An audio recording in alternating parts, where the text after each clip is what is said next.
Hello and welcome to the next mentor. अपनी English की class को कंटिन्यू करते हैं गाइस। लैंग्वेज अंडरस्टैंड करने के लिए हम पार्ट्स ऑफ स्पीच को अंडरस्टैंड कर रहे थे।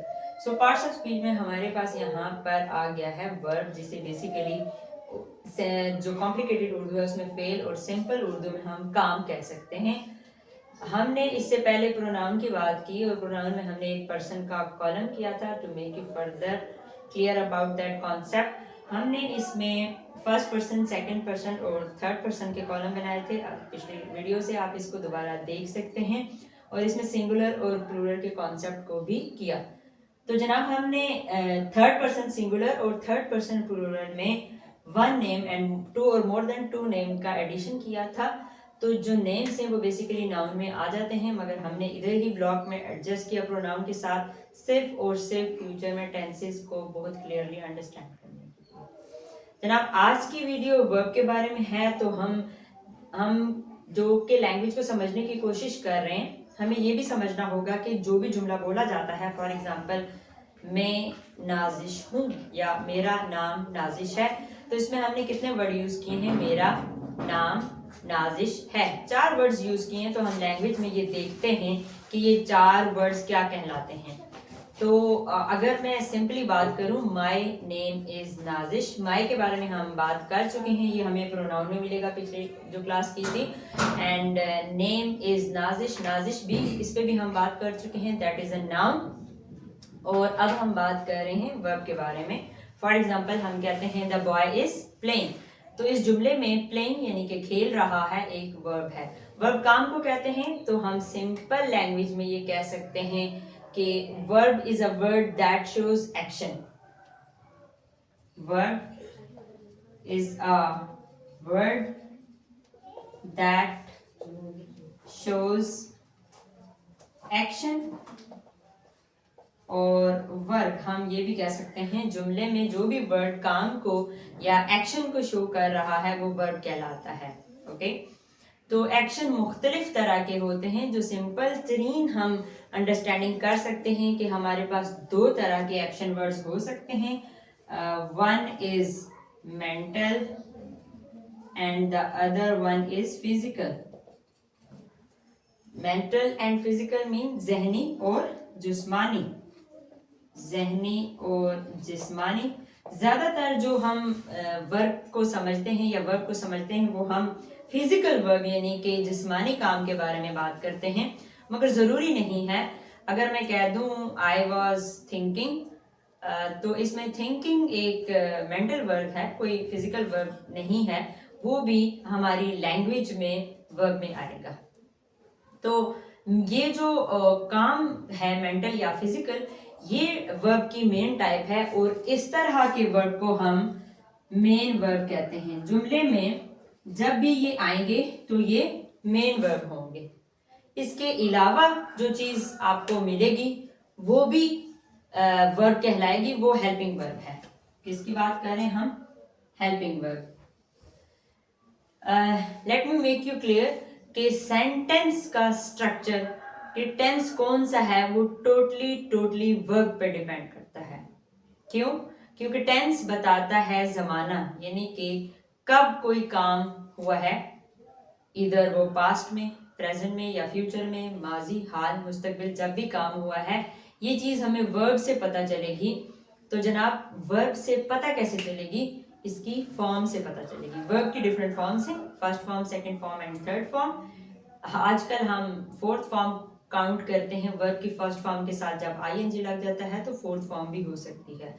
तो लैंग्वेज सीखने के लिए आई एम सजेस्टिंग यू कि आप डेली बेसिस पे कम से कम 5 या 10 वर्ब की फॉर्म जरूर अंडरस्टैंड करें, और उन फॉर्म्स ऑफ वर्ब के साथ आपने उनके उर्दू या हिंदी मीनिंग भी करने हैं, और हिंदी से इंग्लिश, इंग्लिश से हिंदी, उर्दू से इंग्लिश और इंग्लिश से उर्दू वर्ड्स के मीनिंग जब तक आपको नहीं आएंगे आप टोटली फेल हो जाएंगे टेंस मेकिंग में। सो लैंग्वेज सीखने के लिए और आगे टेंसेस को अंडरस्टैंड करने के लिए सबसे पहले फॉर्म्स ऑफ वर्ब को याद करें। हमारी नेक्स्ट वीडियो से पहले आई होप कि आप forms of verb at least 50 to 100 forms of verb याद कर चुके होंगे, और जो लोग ज़्यादा हार्ड वर्किंग हैं दे कुड बी लर्निंग 500 और more than that form of verb. इसके बगैर हम आगे मूव नहीं कर सकते। हमने बात की कि वर्ब सेंटेंस में सबसे ज्यादा जरूरी है और इसके लिए फॉर्म ऑफ वर्ब याद करना इंतहाई जरूरी है। वर्ब के बारे में मजीद हमने कहा कि वर्ब हमारे पास एक तो मेन वर्ब है जिसकी के फॉर्म से हमें टेंस मेकिंग में हेल्प होगी और उसके बाद हमारे पास है हेल्पिंग वर्ब। इसको मैं हेल्पिंग वर्ब यहाँ लिख रही हूँ और जब हम टेंस मेकिंग करेंगे तो वहां हम सिंपली इसको HV लिख देंगे और वर्ब को हम सिंपली V लिख सकते हैं। हेल्प मेन वर्ब को MV भी लिख सकते हैं। हम नॉर्मली क्योंकि मेन वर्ब को वर्ब ही काउंट करेंगे आगे टेंस मेकिंग में, तो MV लिखने की भी ऐसा जरूरत नहीं है। हम सिंपली इसको V से रिप्रेजेंट करेंगे। सबसे पहले आपको टेंस की अंडरस्टैंडिंग होगी जब आप वर्ब को अंडरस्टैंड करेंगे। फॉर्म्स ऑफ वर्ब आपको आते हैं, first form, second form, third form. For example go is the first form, जाना, गो जाना, तो हम went, gone. Third form, second form is went and third form is gone. और fourth form is go plus ING, going. First form के साथ ING लगा देंगे तो गोइंग हो जाएगा। कुछ तो बहुत सिंपल होती हैं, वर्क, वर्कड, वर्कड, ED का एडिशन हो जाता है और कुछ हमारे पास थोड़ी कॉम्प्लिकेटेड आ जाती हैं, तो हमें उन सबको अंडरस्टैंड करना होगा। कुछ की फॉर्म ऑफ वर्ब तीनों सेम होती हैं, for example cut, cut, cut, like this, okay. तो आपको वो सारे याद करना होंगे। तो हमारे पास कुछ फॉर्म्स ऑफ वर्ब रेगुलर हैं, कुछ फॉर्म्स ऑफ वर्ब इररेगुलर हैं। रेगुलर याद करने में आपको ज्यादा आसानी होगी, सेकंड फॉर्म में भी ED लग जाता है और थर्ड फॉर्म में भी ED लग जाता है, ओके। इट्स अ हिंट कि आप पहले ED वाले याद कर लें ताकि आपका टाइम ज्यादा कंज्यूम ना हो, आप थोड़ा बहुत चल सकें।